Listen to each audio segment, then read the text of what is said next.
Click the link in the description for your free AMSOIL catalog.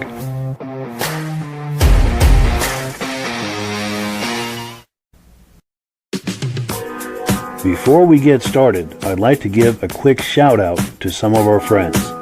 The Eastern Snowmobile Racing Hall of Fame. Search for them on Facebook. Central Minnesota Pond Racing, some of the best vintage snowmobile racing in the Midwest. Crane's Snowmobile Museum, 172 Main Street in Lancaster, New Hampshire. The Vintage Snowmobile Club of America Quarterly Magazine. The New Hampshire Snowmobile Museum at Bear Brook State Park in Allenstown, New Hampshire. The Benedim YouTube channel, some of the best vintage snowmobile videos on YouTube. Ben's Vintage Mini Bike Podcast, the second Sunday of every month at 8 p.m. Eastern Time. The Muscle Car Show and Tell Podcast, every Wednesday at 9 p.m. Eastern Time.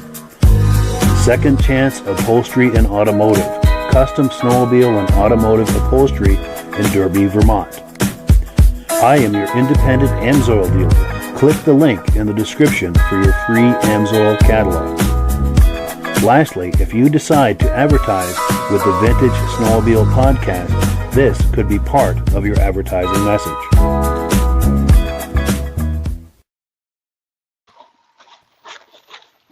Well, good evening and welcome to the podcast. I'm really glad you're here. Now, I have a robust lineup of vintage snowmobile entertainment on tap for you tonight. But before we get into all of that, I want to make sure that everything is working properly. So if you can see my face and hear my voice, I'm going to ask you to leave a comment. Please let me know where you're viewing this from and whether you are a first-time viewer or a regular viewer. Now, to our first-time viewers, if this is your first time viewing the podcast tonight, I hope you have a good time with us, and I hope you decide to join us here each and every Thursday night at 9 p.m. Eastern Time. Now, this podcast simulcasts to 8 different places across Facebook and YouTube. So wherever you're viewing this right now, just circle back in 1 week's time, and we'll be waiting for you with another fun-filled episode. Now, to our regular viewers who are here week after week, month after month, and season after season, you are the ones who make this possible, and we really, really appreciate that. So let's take a few quick comments, then we'll bring our friends on, and we will get this party started. So let's see. Oh, our good friend Armand Buto is here saying, good evening, Mike, Midge, and Rob. Hope you can keep the string of great shows going this week. Excellent. He's from Pittsburgh, New Hampshire. By the way, later in this podcast, we're going to play a video clip from the day I met Armand Buto. It was probably 6 or 7 years ago. So we do have that to look forward to. Let's see. Benedim 424 is here. Now, Benedim is one of the places this podcast simulcasts out to. That's kind of a mouthful. You should try it. But anyway, we thank him for allowing us to put this out on his YouTube channel, and we encourage you to check out the Benedim YouTube channel. Also, our good friend Rich Shad is here saying, good evening, everyone. Too bad all this rain wasn't snow, or we would be riding. Good point. Also, I'm working with Rich Shad. He's got some 8mm footage he's trying to get digitized. We're going to try to have him on the podcast sometime in the not-too-distant future to look at that, and also to look at his Polaris collection.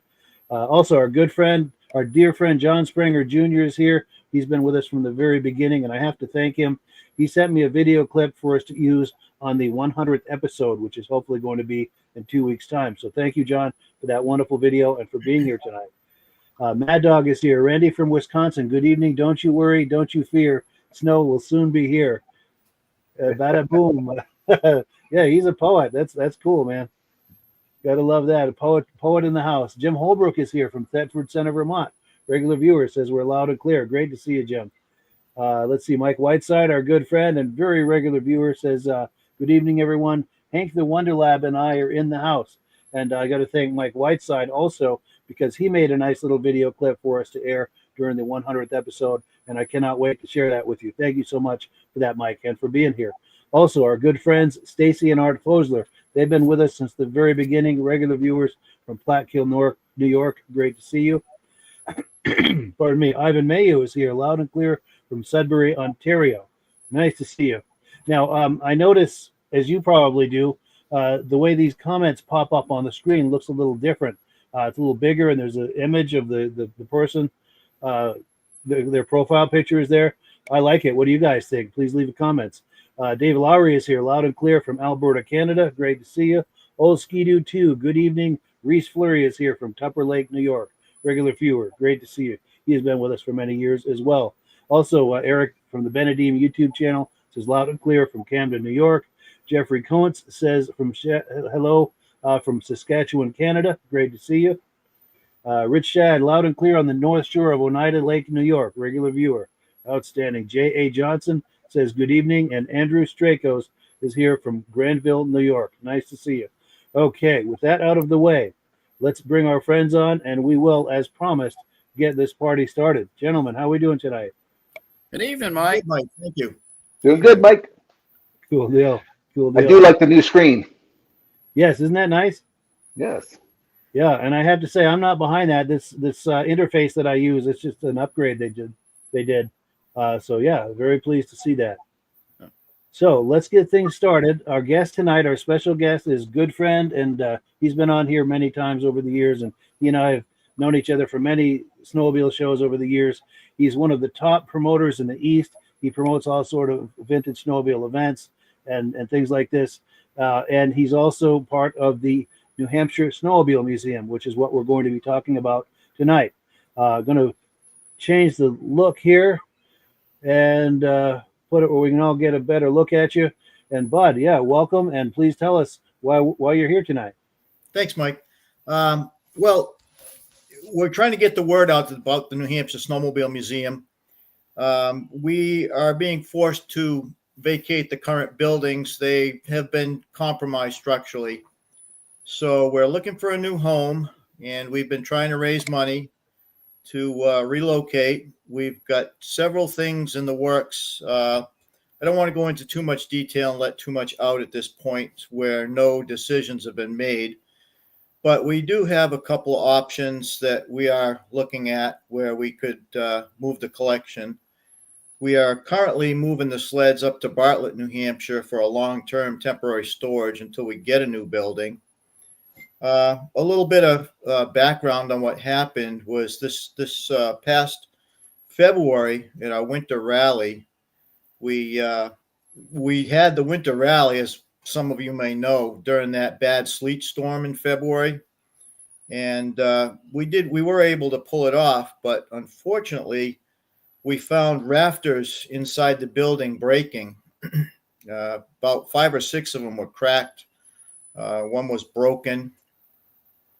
So we reported it to the state, which owns the buildings, the Parks Department in New Hampshire, and they did an assessment of the building.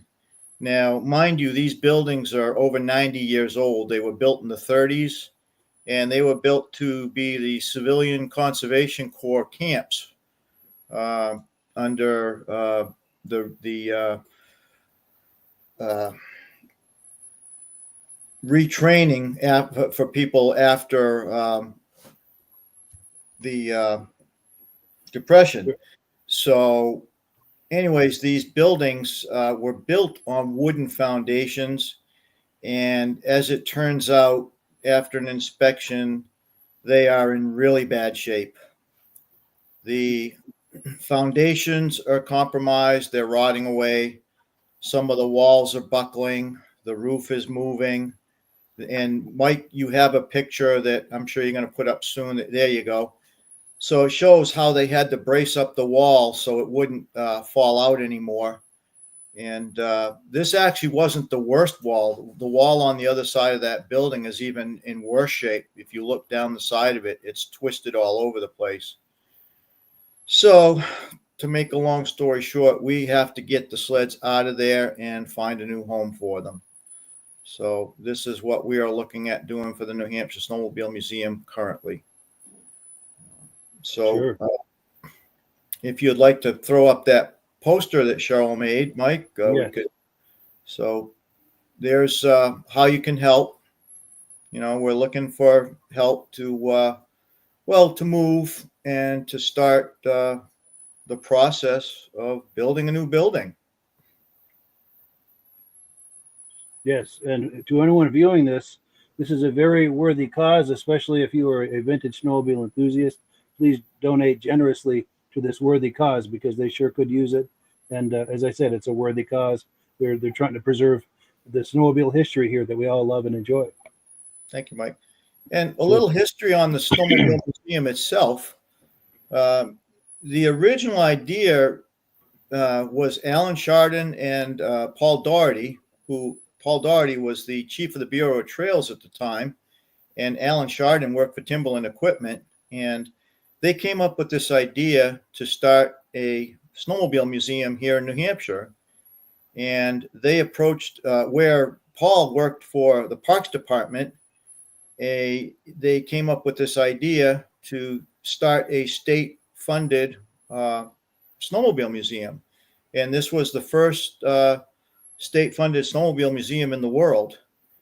It took them about 7 years to get the thing rolling, and they decided on these CCC camps buildings, which in Bear Brook State Park, which weren't being used. And they got permission from the state to use them and opened the museum in December of 1985, which is kind of ironic because this is the 40th anniversary of the museum. And now we have to find a new home. So that is ironic for sure. Yeah. And to give the people a better look at what you're talking about, we do have some video clips that were taken at the museum. This first one I'm going to play is from one of your fellow board members. Do you want to set this clip up before I play it? Yeah, this is Cheryl Castellano. She's one of the board members at the museum. She's our treasurer and membership director, and she does a lot of work at publicity for us. She has been leading the charge on the fundraising for the museum here. So she went in and did this video, put the word out, and try and generate interest. So, yeah, let it go, Mike. All righty, let's let this rip and take a look here.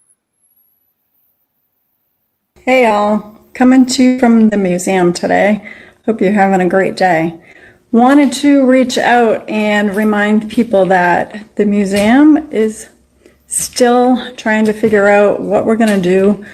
Come the fall, our building has been structurally deemed unsafe, and we need to move the collection by wintertime.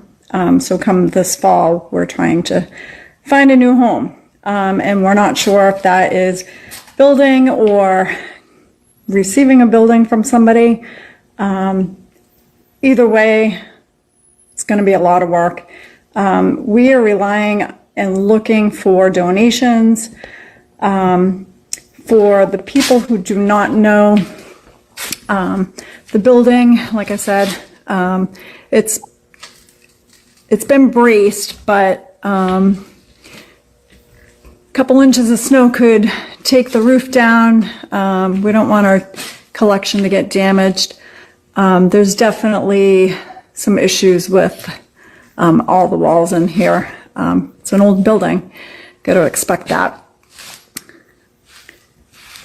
We are always thankful for our supporters, and we're asking for donations. We definitely need to keep our rally going and trying to raise money. Click the link below. We appreciate you, and every dollar counts. Thank you. Cool deal. And then we've got that banner that we showed earlier. This is the contact information. And before we go too much further, I wanted to give an opportunity for Midge and Rob to weigh in on this if they had any questions or reactions to what we've been looking at. Yeah, that's it's a darn shame. You know, if Timberland Machines was still around, there would be a healthy check coming your way, you guys. And you know, back years ago, there was a lot of big dealers in town, in the state, huge dealers that would help, and there's probably still some that will help. But I know Timberland Machines, if they were still around, they would definitely be on the forefront of getting this thing going. For sure, for sure. Bud, how big was the building? We figured between the two buildings and the breezeway that the Lombard log hauler is stored in was about 5,000 square feet, roughly. How many machines did you have in there? We've got approximately 118 in Wow. total between the museum buildings, and we have what we call the white shed out back, which stores probably about 12 to 15 more sleds at the time.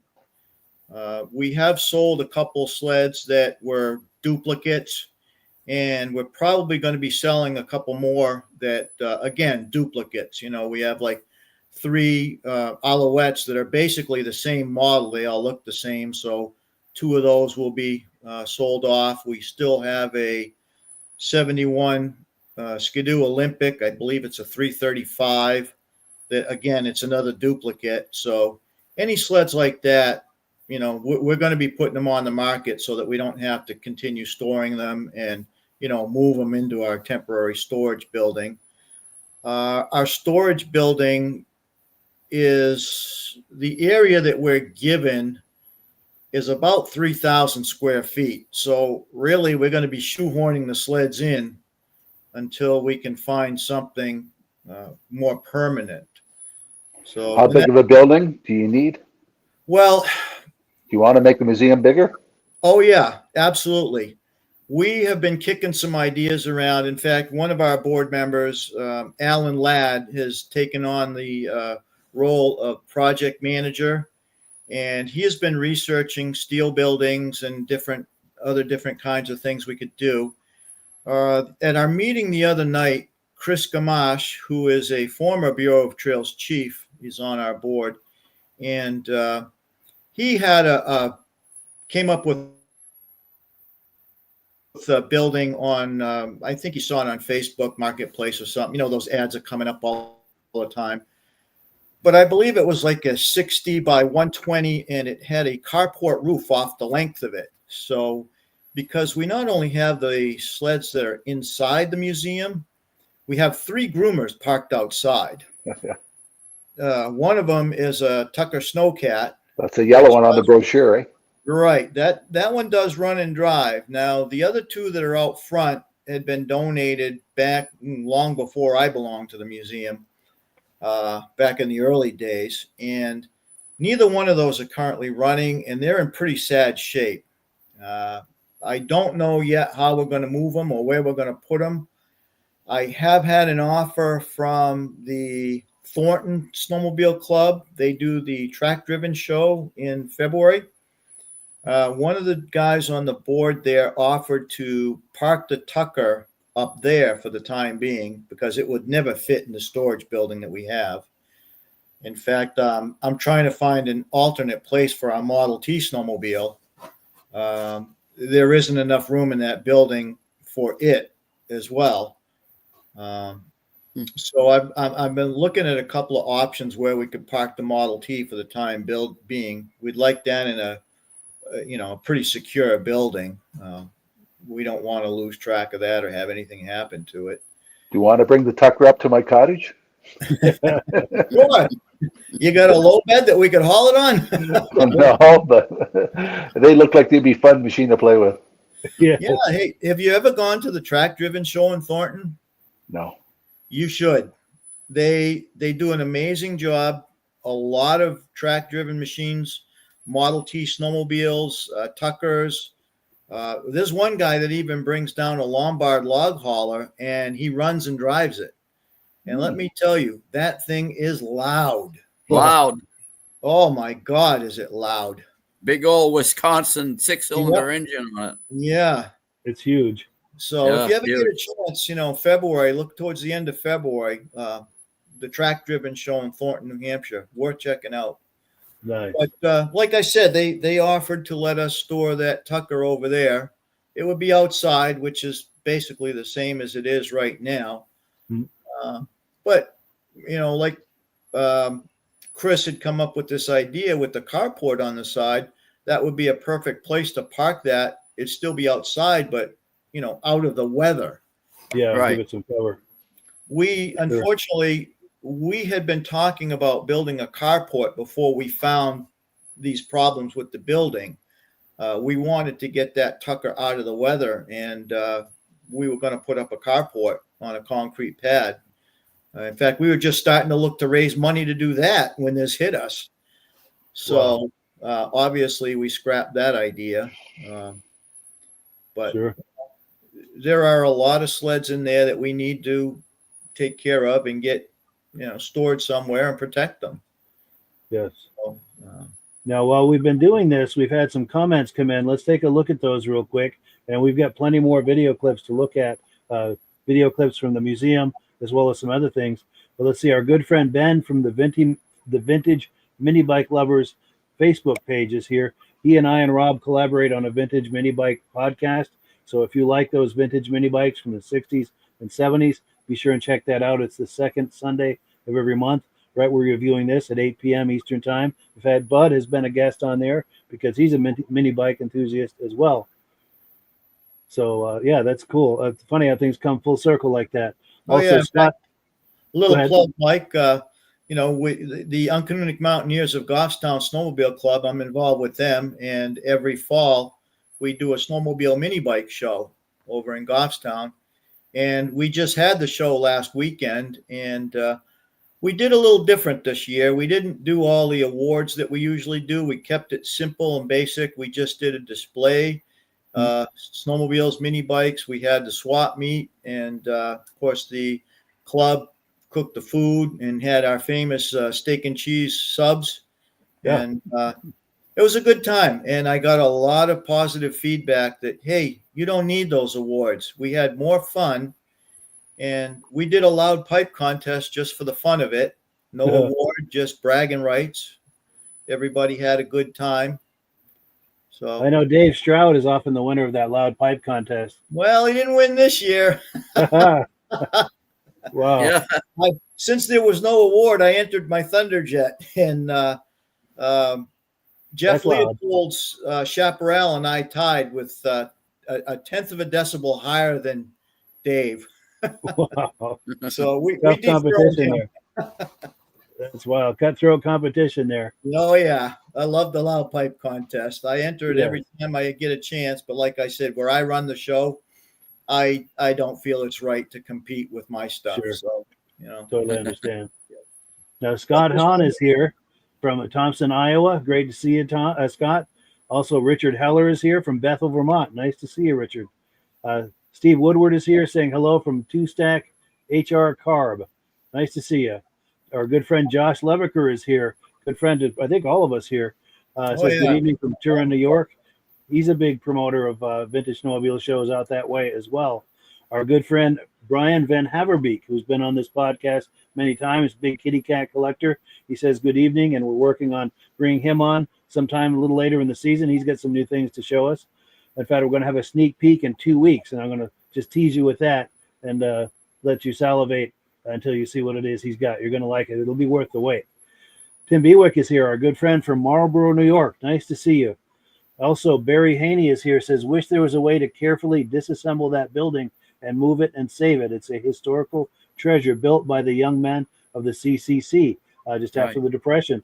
I'd love to have it on my property in Dorchester, New Hampshire, along with the sleds. Cool. Yeah. Good thoughts there. Yeah. And our good friend Glenn Ford is here saying good evening. Nice to see you. And Ned Ply or Ned P1Y maybe tuning in on the Ben and Eve channel from Albany County, New York. Nice to see you. And thank you for tuning in on the Ben and Eve YouTube channel. That's an excellent channel. Okay. So let me bring this down, and we've got some more video clips. This is from one of the shows that Bud had organized. I'm going to say 2018 or 19. I don't remember the exact year, but we're going to go inside, take a look at the museum, and then Bud, if you have comments on that after, by all means, weigh in with that, and we'll all react to it as well. But let's take a look here.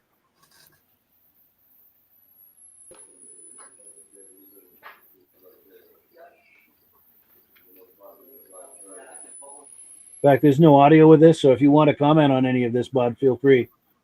Yeah, this what you're seeing now was before I did some rearranging and built some shelves in there to get some sleds up off the floor. You probably noticed in the video that Cheryl did, the arrangement of the sleds was a lot different than what you're looking at now. except for Yeah. the Skidoo line, which basically stayed the same.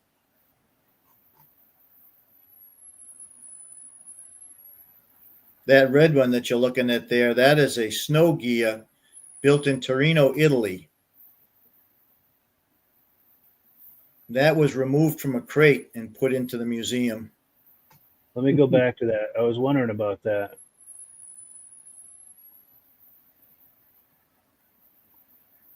That There one you in the go. middle there? That one right there, yeah. Wow. Yeah, Snow Is Gia that from Italy. one of a kind in Canada? I mean, U.S.? I don't know if it's a one of a kind, but it's very rare. Looks In like fact, one if of you the look old close- Mercuries painted red. Yeah. It you look close, it still has the plastic on the seat. Wow. Yeah. Yeah. And then what is this white one to the left of it? That is a Tundra. I believe those were built in Canada. Yeah. And that orange one is an AMF, I think, isn't it? That's an Yeah. AMF. Those are two AMFs that you see right there to the right of the screen. Yes. Okay. Yeah. Nice. We'll keep this going here for the line of ski-doos. The wheel kit on that Olympic there. That's a trailer kit, isn't it? Yeah, that's a trailer. Oh, really? Yeah. Like Yeah. a dolly almost? A tow dolly Yeah, or something? that's a Bombardier trailer built in probably 63 or 64. Yeah. Interesting. Built specifically to haul those old bubble nose skidoos. Yeah.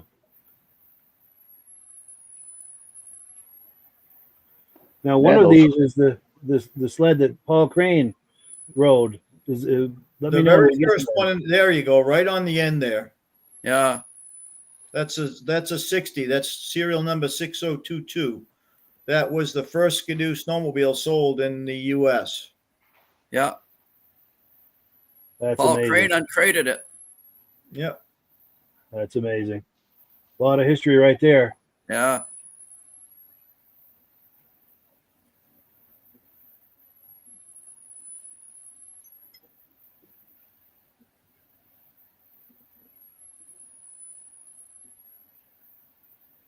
And that's that log one, Big right? Lombard. Yep, that's that Lombard log hauler. Yep. Yes, that's a beast. That's A a lot of beast, isn't people it? claim that was the first snowmobile built. They actually started production in Waterville, Maine in 1899. Though technically it's not a snowmobile. It's basically a log skidder with skis on it. But some people, in fact, in the upcoming Snow Traveler magazine, I did an article which is basically a rewrite of a history of the snowmobile that Paul Doherty did. Yeah. And in that, he talks about the Lombard log hauler as being the first snowmobile. That's impressive. Of course, we all know that the term snowmobile was coined and copyrighted by Virgil White in West Ossipee, New Hampshire, to describe the Model Ts that he converted for snow travel. And didn't they have like a footboard that said snowmobile on it? Yes, in fact, Paul has one in Crane's museum. Yes. Ours does not have the snowmobile footstep on it in the New Hampshire Snowmobile Museum. Now, I don't know if it was taken off and lost during restoration, or if when it was being used at Cranmore, they took it off. Somewhere along the way, those were lost. Sure. You can see the memorabilia that we've had, and we've got there the oil cans, the old snowmobiles, Skiroo pendant.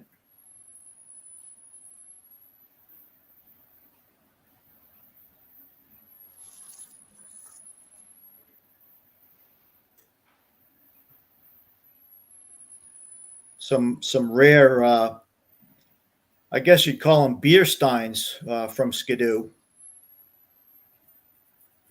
Yes. Of course, the old purple power lube Oh, yes. oil. Want some spray paint, Bombardier spray paint, Polaris spray paint. Touch up paints. Yeah. A lot of odd oil cans.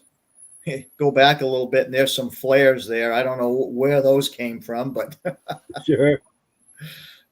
Now, I want to go back to this log hauler for a minute, the Lombard long hauler, sure. because when I was over there at one of your shows, like I was saying, 2018 or 19, probably the day I filmed this, my girlfriend was with me, and you and I, the three of us were standing there, and I was joking to her. She didn't know it was a joke yet, but I don't know if you remember this, Bud, but I told her that you just sold that to me, and it was going to be delivered to her house later that week. Do you remember that, Bud? Yeah. She gave me a look that was priceless. But, I don't know how we get it out of there. That was put in there. First thing they did was build the concrete slab, and they hoisted that thing in there with a crane because it doesn't run, and then they built the connection to the two buildings around it. So that's not going anywhere too soon. No. So that still doesn't run?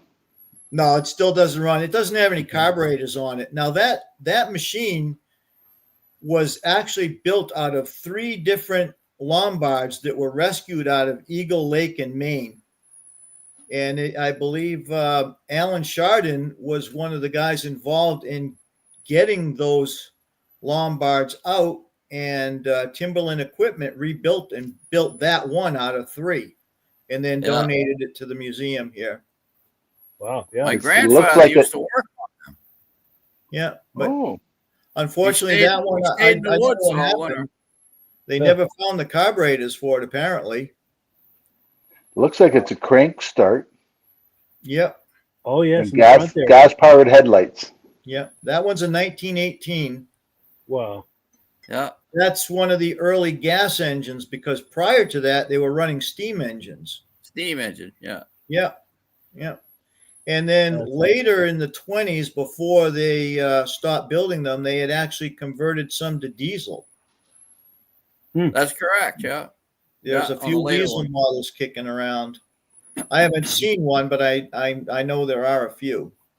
So what is the plan to get that out for There storage? isn't one at this point. Take the roof off, bring back the crane? Well, that is one of the machines that's owned by the Parks Department. And at this point, any machines that are owned by the Parks Department are going to be stored in that room right there until they decide what they're doing, or we have a new building to move them to. Right. So that one is a big question mark at this point, Sure. because obviously it's going to take some work.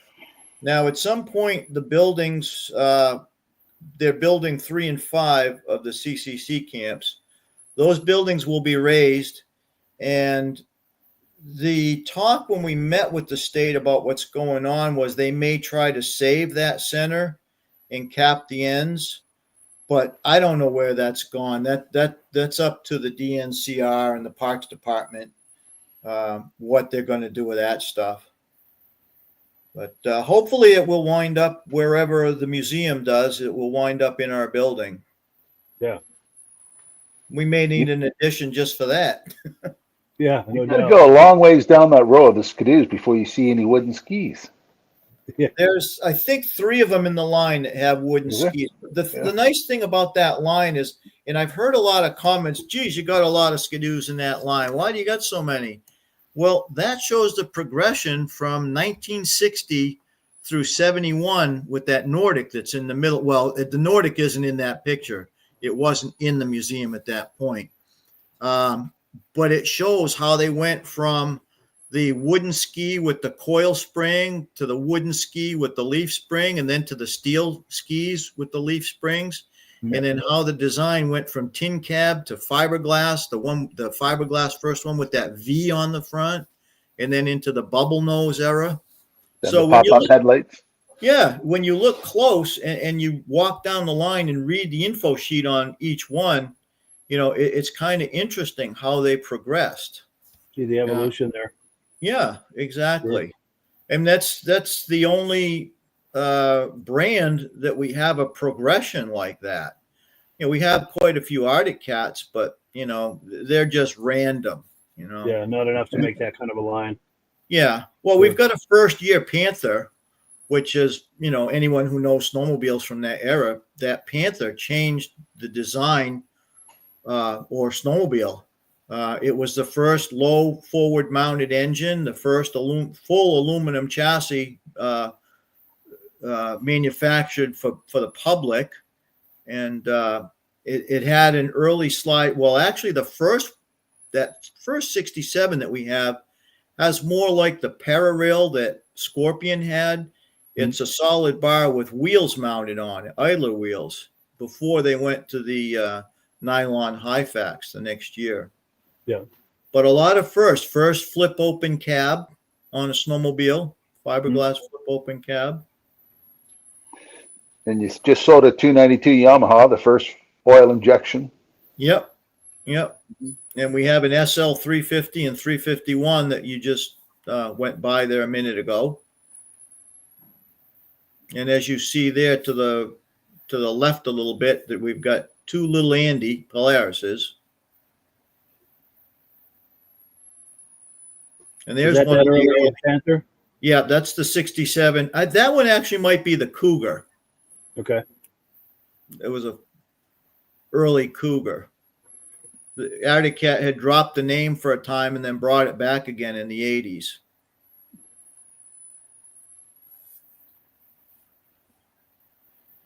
There's a 63 Moto Ski Cadet. That must be one of the first years, I would think. Yes. First year of full production. They actually, forget the gentleman's name, started working on moto skis in the late 50s. And there were a couple experimental models along the way. And 63, it was first production models came out. That one was donated by Bickford Sports Center over in Epsom. Yeah, thank you. Yeah. And I'm just rolling because I've got a lot of footage of inside the museum. Yeah. And in case people are just joining us, what we're doing here is trying to raise money and awareness for the New Hampshire Snowmobile Museum in Allenstown, New Hampshire. They're in a situation where the building is no longer has structural integrity. They've got to move everything out of there and find a new location. So what we're doing here tonight is trying to raise money and awareness for that situation. And please donate generously to this worthy cause. If you love snowmobiles and snowmobile history, this is a huge piece of history in this museum right here.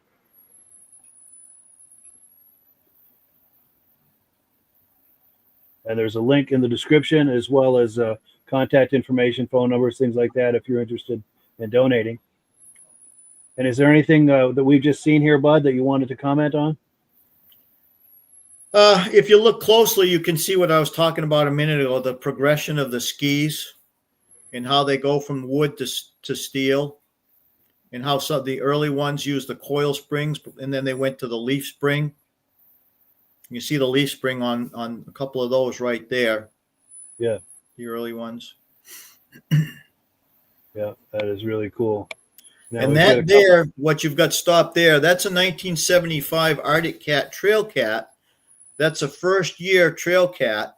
That one was built more as a conventional style snowmobile. It was built as a smaller unit, lightweight, and it actually has a plastic track on it that's built in sections. Wow, yeah. Yeah, I've never heard of that before. There were only a couple hundred of them built. I think the number is around 240 or 250. Wow, limited production. Yeah. Wow. They didn't catch on. Sure. I believe that's a 4-stroke engine in that one too. Well, we get some nice comments coming in. Mike Whiteside saying incredible collection, and Ivan Mayu likes that 68 Yamaha, and Mike Whiteside likes the Bombardiers. Patrick Goodrow, also a Bombardier guy, says can't believe the state or NHSA won't put a roof on it. Well, to that comment, we've heard that comment a lot. It goes a lot deeper than the roof. It is structurally compromised from the ground up. I mean, They literally would have to be rebuilt. Up in Cannon, Vermont.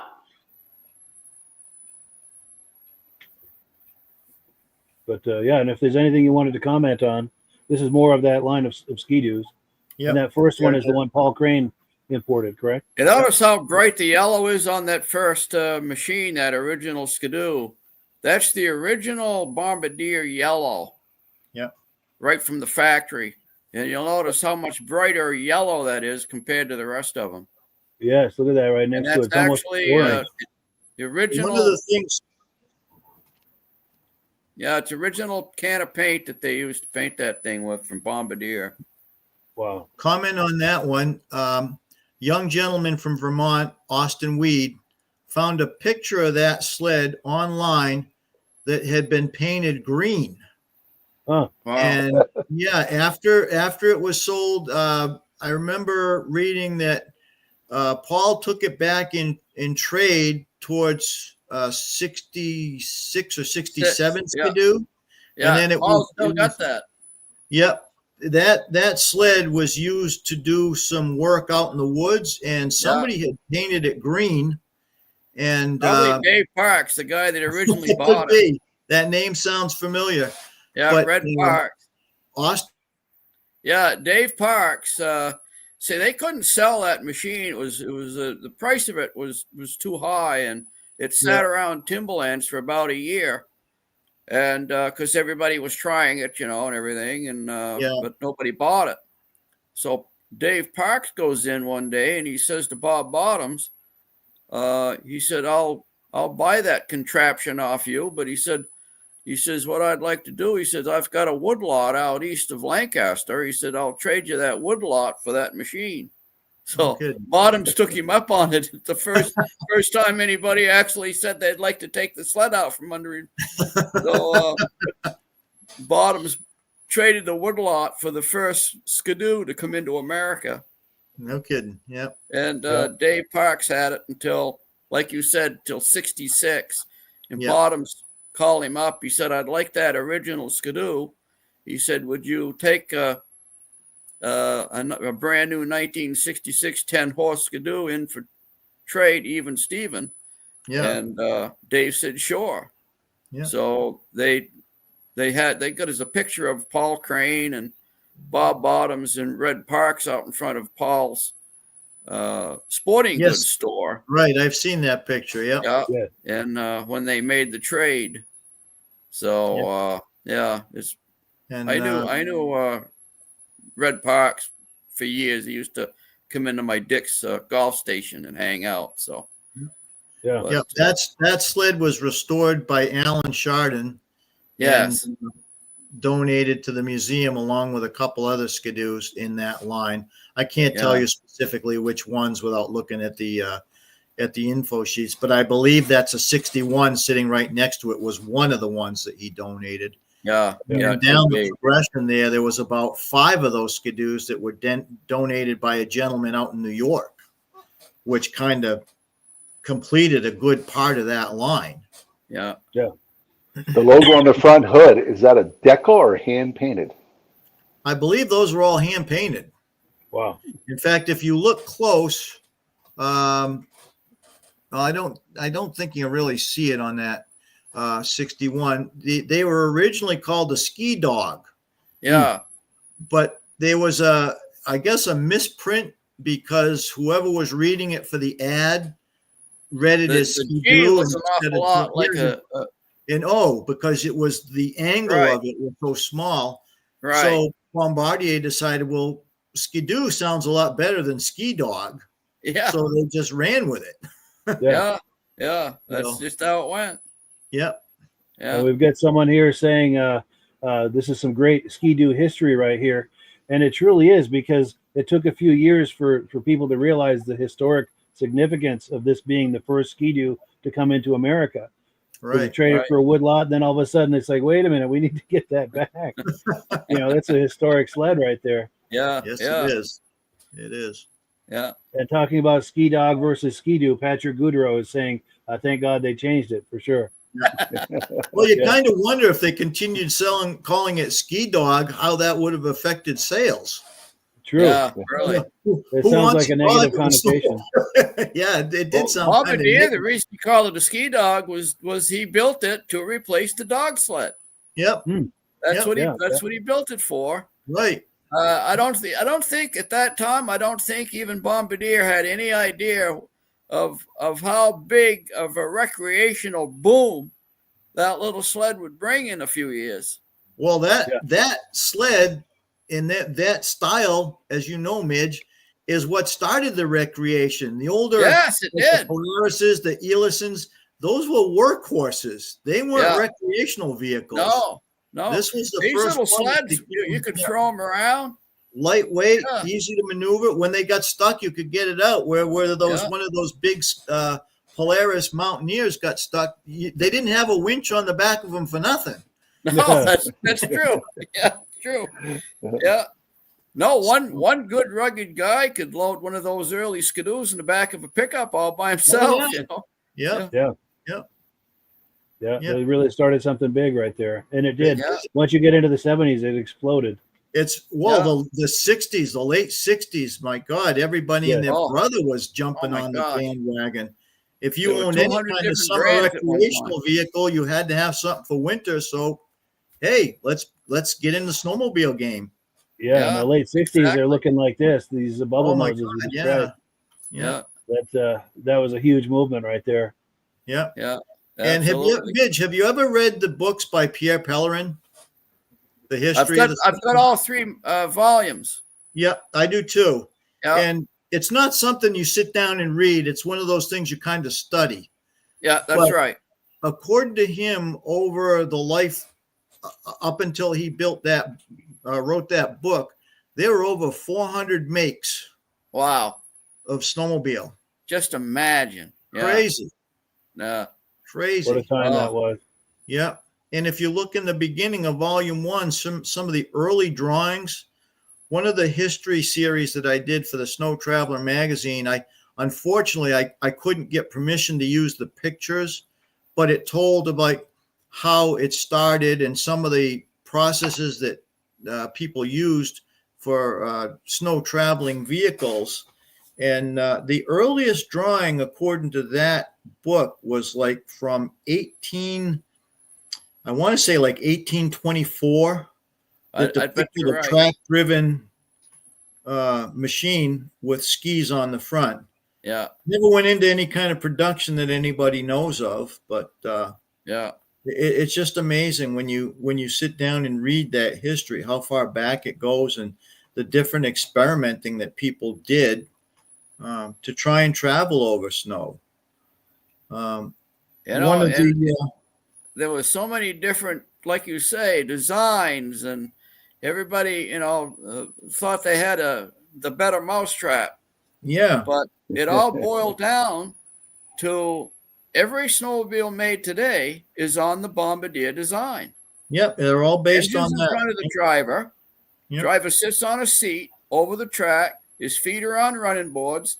He steers 2 skis with handlebars. And Bombardier was the first one to use a continuous rubber track. Yeah. Other than that, they were using conveyor belts. Right. Which were wooden cleats. Yep. Running over a metal rail. Yeah. Exactly. Yeah. And the rail on the early Polarises, it was a hardwood slat that the cleats ran on. Yeah. Instead of Hyfax like they have today, right. It was a piece of hardwood. Yeah. Yeah. Crazy. Yep. That's wild. So I'll tell you where we're at. We've got about 10 minutes left, and this is all the footage I've got as far as the museum itself. I have a couple of clips from shows that Bud has done, because as I said earlier, Bud is one of the top promoters in the East as far as vintage snowmobile shows, events, things like this. I've got this on the screen here because we are raising money for the New Hampshire Snowmobile Museum. They do have to move to a different location because there's some issues with their current building. We encourage people to please donate generously to this worthy cause, because you're donating to the history of snowmobiles and all of these stories that you just heard. That's where these come from. That's where a lot of that history is preserved. So please donate generously to this worthy cause. The contact information is on your screen as well as in the description of this video. What I've got next is, this is from a show at the museum about that same time, 2018 or so. This is the day I met Armand Buteau. He had a trailer full of ruts. So let's meet Armand Buteau because I know he's watching tonight. Buteau, and I'm from Pittsburgh, New Hampshire. and I've been around Rupp since 1972 when I was racing them for a dealer. And since then, I've had a snowmobile touring business and a rental fleet, and I probably owned about 1,000 sleds. Wow. And over that period of time, I've had a lot of show sleds. And these three here are all very unique. The one on the left is the 73 Rupp Nitro pre-production prototype that has 0.4 of a mile on it. 0.4 of a mile. Yeah, it's very unique. And has 22 one-off parts on it that didn't make production. Wow. Like aluminum rear idlers and a unique exhaust system, different skid.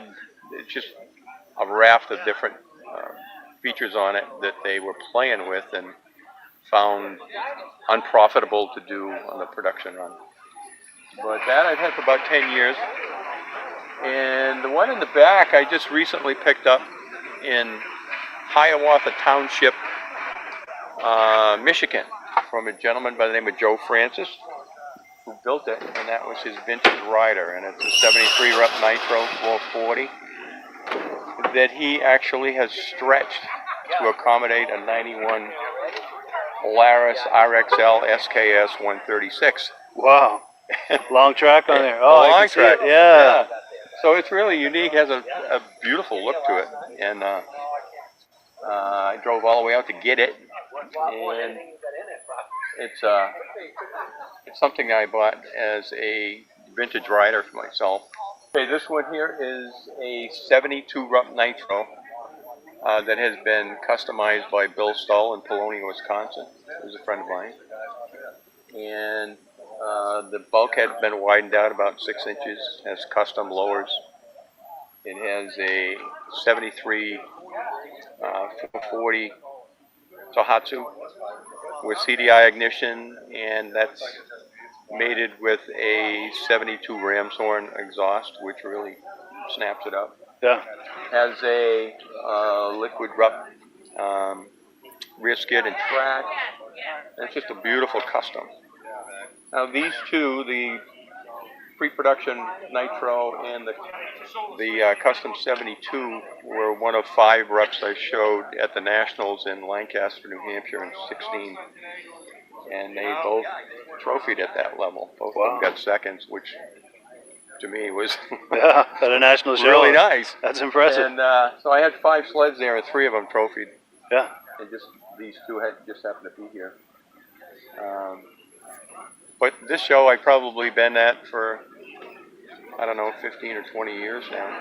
And it's always like coming home, you know, because I live in Pittsburgh, New Hampshire, which is close to the edge of the world. Yeah.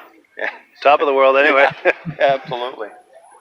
So they're a lot of fun. Rupp is kind of a unique product. And one of the unique things I have that several people have been trying to talk me out of late is a Simpson fire suit that was owned by Mick Rupp. Oh, really? And it's got his logo on it, and it's something that I have documentation that he has worn when he flew P-38, which he still does. He's still alive.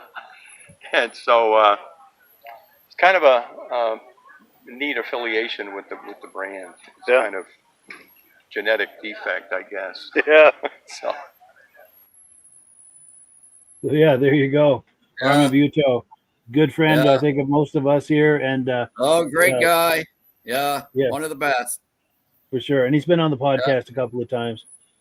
I met Armin at the 2016 national show. That's when I first met Armin. Nice, yeah. And first thing he said, I like your stories in the paper, Mitch. Yeah. Nice. Yeah, nice guy for sure. Yeah. Yes. Rob, reactions to this? I like Rupps. They're unique. Oh, yeah. Yeah. They were one of my favorites at the tracks. They've got a beautiful style. Yeah. Yes. Yeah. Timeless. Yes. Absolutely. Yeah. And Back I in those apologize days, for that. Go ahead, Rob. back in those days, Rupp was doing everything. They had a mini bike, they had a 3-wheeler, they had, Yeah, yeah. Go-karts, you name they're it. big. Yes. And I have to apologize for the text that was crawling across that screen. This is old footage of mine, and I was promoting stuff like that back around 2019. So that's no longer relevant, but that's what that was, in case you were wondering. And I've got one last clip. This is from the Goffstown show, probably about 2018 or 19, because Bud Gordon organizes that show as well. He organizes so many different shows and events. But this is a clip from the Goffstown show, which they just had the annual Goffstown show last weekend. You want to do a quick shameless recap of that? Sure. Bud? Yeah, as I said, this year we went without the trophies and awards. We eliminated the raffle. We just did a basic display, had some fun, did a loud pipe contest just for bragging rights, and turned out it was a great time. I got nothing but positive feedback. We don't need those awards. We just come down to see each other, look at the sleds, and hang out and BS for the day. Nice. So yeah, I'm looking that's forward all. to that Franconia notch ride, Bud. Well, actually, I was going to ask Mike, once we get done with this clip, I've got some plugs on stuff coming up. And like next year's Goffstown show will be on Saturday, October 24th, 2020. Mark your calendar, folks. Mark your calendar for that. So, and then show the clip, Mike, and then I've got some stuff that I'd like to read off. Absolutely. Got time. Let's play this, and we'll catch you on the other side here in just a minute. 433. They made them 2 years consumer. 74s, 75s. There's several differences between the two, but then they went to the liquid cool SRXs. It's been a kind of a hobby of mine. I got a couple of them. Trail ride them, have fun with them, enjoy them. And this one I cleaned up, made it into a trailer queen of sorts, take it to shows, have fun. Nice. That's what I'm after. Beautiful. Well, cool. Thank you, Steve. I'm going to just kind of do like a walk around of it.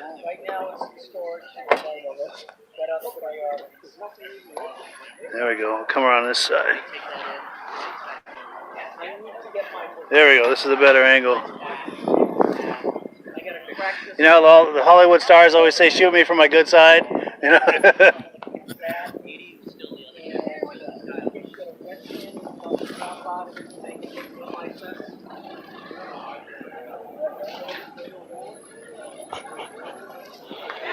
Yeah, go ahead.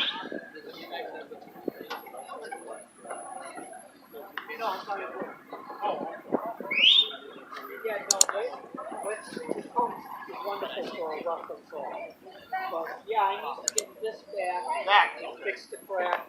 I got the striping cleared, I got all that.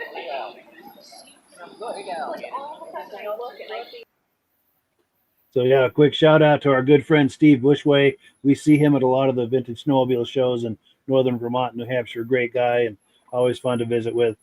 But yes, go ahead, Bud. In fact, let me put you full screen, Bud, for some shameless plugs on some of the events that you've got coming up. So some of the museum events that we've got that will be coming up, we don't have dates set on everything yet because I haven't been able to file the permits. The Bear Notch Ride, I do have a date on that one, Sunday, 18 January. The Winter Rally, we don't know what's going to happen with that yet. I'm trying to get permission from the state to continue using the field so we can have it there. If not, we'll have to find a new location. So keep your eye out for that one. Franconia Notch Ride, that's Sunday, 1st of March next year. That goes off from the Whale's Tail Water Park in Lincoln. Coming up the weekend of November 15th through 16th, we're going to be set up at the Sled Expo down in Springfield, Mass. So if you're in the area, come down, check out the Sled Expo and swing by our tent that we will be in the building with a vintage display, and we'll have our clothing and raffle tickets for our new raffle sled, which is one of the things I want to get to. Excuse me. For our next raffle, the 2026 snowmobile raffle, which will be drawn on October 11th, 2026 at the Grass Drags in Epping, we have for our grand prize a 1980 Skidoo Elan 250 donated by Arnold Sayer III. Actually, the late Arnold Sayer. When he passed, he wanted this sled to be donated to the museum to use to help us. So that would be our grand prize. Really clean, nice little sled, taken very good care. The track on it is like brand new. It's amazing how clean this thing is. Second prize this year, we're doing some things a little different. We've got a cordless screw gun kit being donated by Lowe's Home Improvement. And for our third prize, we've got a battery-powered fuel can. One of our board members, Cheryl Castellano, bought one of these at HK Power Sports. It's really cool. Instead of having to lift the can and dump it, you can just set it down on the ground, and it's a little battery-operated motor on it that will pump the fuel right out of the can into your sled. You don't even have to pick it up. And that can is being donated by HK Power Sports in Hooksett, New Hampshire. So that's what we've got coming up for the museum. And hopefully our spring and fall swaps next year will be the same at the field in the museum. If not, we'll just have to look for alternative locations for them. Sure. But and for anyone who wants to keep up with all this, I'll give you a chance to finish your thought, but this is how you find everything he's talking about, the New Hampshire Snowmobile Museum.com website. Yep. And go ahead, Bud, finish your thought. Sorry. Or look for us on Facebook, our Facebook page, New Hampshire Snowmobile Museum. Yes. So there's a lot of information on there. In fact, most of the information that Cheryl does, as she acts as our publicity, winds up on Facebook first. We get a lot more traction there than we do with the website. Sure. But we still got the old school guys who like the website, so we keep that up. Yes. Yeah. Yeah, and there's a lot of good content on their Facebook page, so please check out their Facebook page. And like I said, Bud is one of the top promoters in the East. He organizes so many shows and events. Very busy guy in the vintage snowmobile hobby, and we thank him for all of those efforts. He's also a board member for the New Hampshire Snowmobile Museum. And I'm going to pop this one more time. That's why we're here tonight. We're trying to raise money. In fact, you can probably say it a lot better than I can, but a final pitch for the fund drive for the museum. Why are we doing it? And what else would you like to add? We can save the history of the snowmobile here in New Hampshire. We have a great deal of history. Snowmobile was literally invented in New Hampshire, in West Ossipee. Like I said, Virgil White coined and copyrighted the term snowmobile. So, yeah, we look forward to your support. We can use all the help we can get. We're looking for a rich aunt or uncle that may have a nice big building that we could move right into, trailside, so if anybody's out there, shameless plug, we can use the help. And if anyone wins the lottery here in the next couple of weeks, we sure could use a few bucks of that to go toward the museum. And as Bud said, their current building, there's some issues with it. They have to be out of there as soon as possible. So they're looking to start over with a new building and a new situation there. That's why we're doing this tonight, is trying to raise money for that. So please donate generously. It's a very worthy cause. The contact information is on the screen and in the description of this video. And anything we left out, Bud, that we want to add to that? Actually, I don't know if you can see it on there. There should be a QR code. If it's not on there, I don't know if it got eliminated on that. Is it down? I took it off because with the video, they can't scan it. But if they go to your Facebook page or website, it's there. Exactly. Go on the Facebook page or the home page on our website, and there's a QR code. You can donate through your phone. Yes. Please help generously. Yes, please. It's a very worthy cause. And as you can see, these are good friends here of ours and very active people in the vintage snowmobile hobby. They could sure use your support. And before we close, Rob and Midge, final closing thoughts? Go ahead, Rob. Great show. Nice stuff to get in the museum. Hope somebody donates a nice building to you. You guys need it. We'd love that. We would love that for sure. Good Yes. show, and Bud made it so tonight, and I put Bud as the Ed Stab of New Hampshire snowmobiling. Yes, Well, thank you. That's a heck of a compliment. I appreciate that. it's true. Probably one of the top promoters of New England. Probably the top Absolutely. promoter in New England. I Well, can't. Absolutely. Thank you Can't for the think of anyone compliments, but I got to tell you honestly, it's not me alone. I have a good No. crew behind me in Goffstown, and I have a great crew behind me at the museum. We all work together. I'm just the guy that sits at the head of the desk and runs the meetings. Sure. We all work hard, every one Yeah. of us. Yeah. Yes, and we appreciate your efforts to keep this vintage hobby Right. alive. Thank you. Right. He works tirelessly on that, and we very much appreciate that.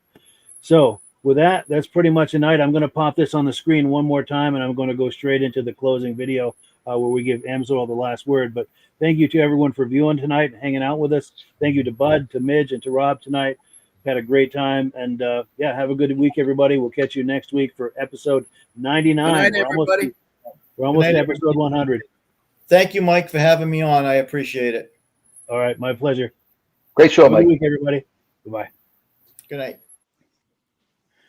Hello, everyone. This is Rob and Mike. How you doing today, Rob? I'm doing good. Mike, yourself? Very well. Thank you so much for coming on. I appreciate it. Now, today, we're going to be talking about Amsoil.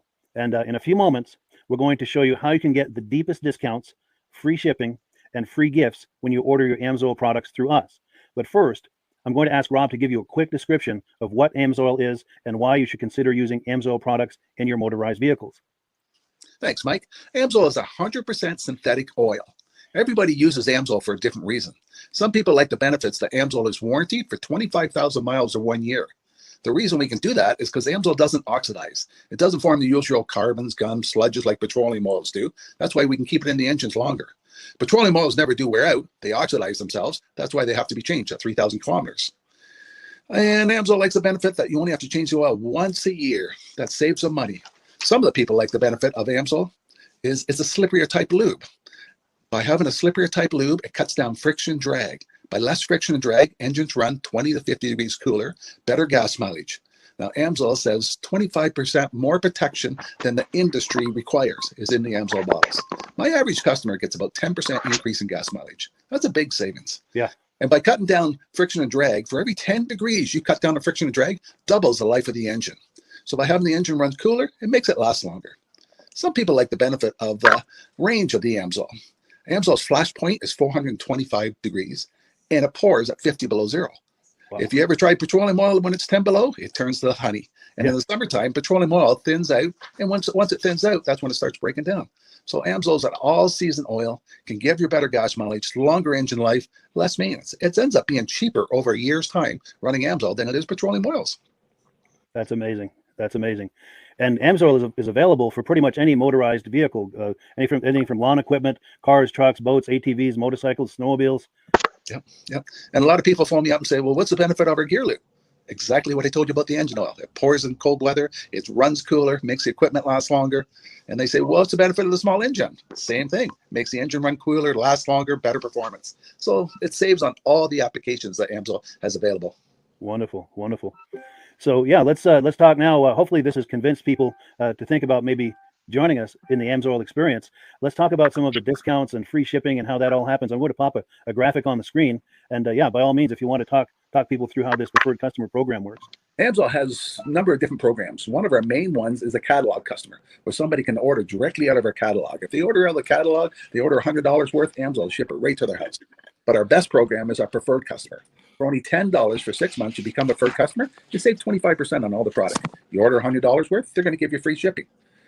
You don't have to order a whole case. You can mix and match. Say you want 4 bottles of small engine, 7 bottles of 5W30, and a couple of gear loops. You can mix and match. You can order 1 bottle at a time if you want. There's no minimums, no maximums. By being a preferred customer, you save over 25% on all the products you're going to buy. Amsoil sends you extra gifts, a $5 gift certificate on your birthday, $5 when you renew your account and stuff like that. So it's a good way to save on some of the products you want to buy. For sure. Yeah, it's an incredible value. And this is the deepest level of discount that anyone can get when ordering Amsoil. Is that correct?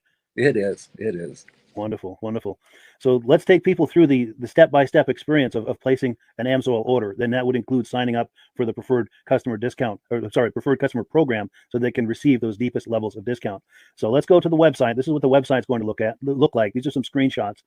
Once you go to amsoil.com, there's a link in the description, or you can just type that into a browser, amsoil.com. This is the page you land on. At the upper corner of the page there, you see how I've circled in red. That is the link to click, the Join Now link. That will take you to the preferred customer program page, where you can take advantage of all of these discounts and free shipping and everything that we've just been talking about. This is what that page looks like. In the lower right, you're going to click Join Now. This will pop up. You select the duration you'd like, whether it's 6 months or 12 months, and click Add to Cart. Now, once this pop-up goes away, you'll be back on the main page. And the upper left, you'll see where I've got that red arrow. It says Shop. Now you can start shopping for products, and on your very first order, you're going to get these discounts and the free shipping as long as it's over $100. You'll get all of these benefits right away. So once you click Shop, it's going to take you to the product page. There's different types of oils, lubricants, so on and so forth. For the benefit of this exercise we're doing now, I'm just going to click motor oil. It shows different types of motor oil. Let's click gasoline. Now this takes us to an item. It's their synthetic motor oil. And you can see the item there, and there's choices for different viscosities. But take a look at the price. Let's take a closer look. Let's zoom in.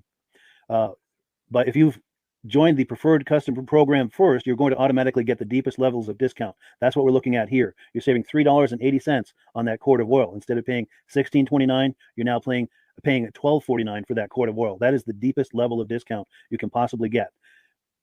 And then you just add the quantity that you'd like. You select any other items that you're thinking about, add them to the cart. And once you click Add to Cart for the final time, you're going to see this come up at the top of the screen. It's going to show your items and your the total that you're at so far. Pardon me. And then you just click View Cart in the upper right, and that'll take you to your cart. Take a close look here at the upper right. That blue box shows that you're getting free shipping. You're eligible for free shipping on this order because it's over $100. That little yellow box shows that you've got the preferred customer membership on your order that gives you the deepest levels of discounts for the next 6 to 12 months. And then below that, you've got the items that have been selected. For the exercise here, I selected 9 quarts of the signature series, but that brings us up over $100 for the free shipping. We're saving $34.20. And if you're ready to finish, you click Checkout Now, and that takes you to this screen here. If you haven't signed up with an AMSOIL account at this point, just click in the lower right to create an account, create a new account. It's going to ask you for some basic information, name and those types of things. Now let's take a closer look. You'll see this gray shaded box. This is a very important box. This is going to ask you if someone has referred you to AMSOIL. And if so, please enter my name. My name is Mike LaPierre.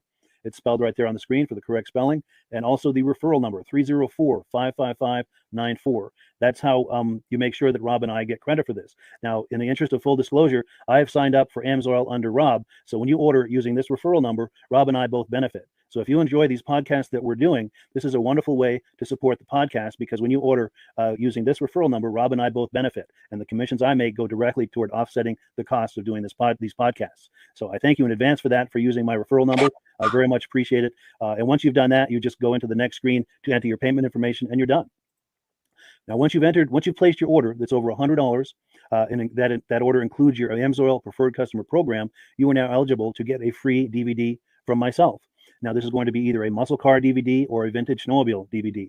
Use the email address on the screen, wkspodcasts@gmail.com. Send me an email. Let me know which DVD you would like me to send you, the muscle car or the vintage snowmobile DVD, and I'll get that right out to you. As you're typing in that email, in the subject line, be sure and type in capital letters, free DVD requests, so it stands out as I'm checking my email, and we'll get that right out to you. So I guess the last thing, Rob, that we wanted to talk about is if someone is considering AMSOIL as a business opportunity. Yes. If anybody has a retail or a commercial account and they would like to buy directly from AMSOIL, just send Mike a line. He'll show you how to set up, and you can buy directly from AMSOIL. But if you are interested in starting your own part-time business, a part-time business that can grow into a full-time income, Mike and I will show you the AMSOIL marketing plan. AMSOIL has a large selection of products that cover almost every application. So it doesn't matter if you're into snowmobile, boating, or ATVing, or hot rods. We have an oil for every application. It's a fun type business that I really enjoy doing. Where else can I go and have fun and make money doing it? And Mike and I are here to help you all the way along. If you need any help on how to promote or to find new accounts, we're here to help you. For sure. So when you sign up under that number, this 304-555-94, you're getting Rob and I as a team. Now, Rob has been doing AMSOIL for 40 years. Can you believe that? 40 years. So he knows every aspect of this business, and he knows all of the ins and outs of the products. So he'll be able to help you with any kind of product questions or any kind of questions to show you the different business models that you can do with AMSOIL. And then the other thing that you get when you sign up under me is I've got a strong background in social media. So if you need some coaching on how to generate AMSOIL leads using Facebook and YouTube, I'm happy to coach you with that when you sign up under Rob and I. You get both of us as a team to help you, to coach you, to support you, whatever you need to get you off and running with this business and having fun with it. Like Rob said, it's an enormous amount of fun. If you're like Rob and I and you enjoy going to any kind of boat shows, car shows, motorcycle shows, snowmobile shows, anything with a motor, you like going to those shows, those events, those races, this is a great way to turn that into a income opportunity for you. Yes, yes. And just by wearing my AMSOIL hat at one of these events, people come up and ask me about AMSOIL. People don't know where to buy it, and I'm there to help them, show them where they can buy the product. Perfect. Well, cool. Well, this is great. Any final thoughts, Rob, before we wrap it up? AMSOIL's a fun business. AMSOIL's been around since 1968. It was the first synthetic oil to be AI approved. Wow. Yeah. That's amazing. And that's very early in the game too, isn't it? Yes. For sure. Well, good. Well, thank you so much, everyone, for viewing. Hopefully, we've gotten you excited as we are about the AMSOIL products. We'd love it if you could join us either as someone who uses the AMSOIL products or to join the AMSOIL team as a business opportunity. And we thank you so much for viewing. Have a great day. You have a good day.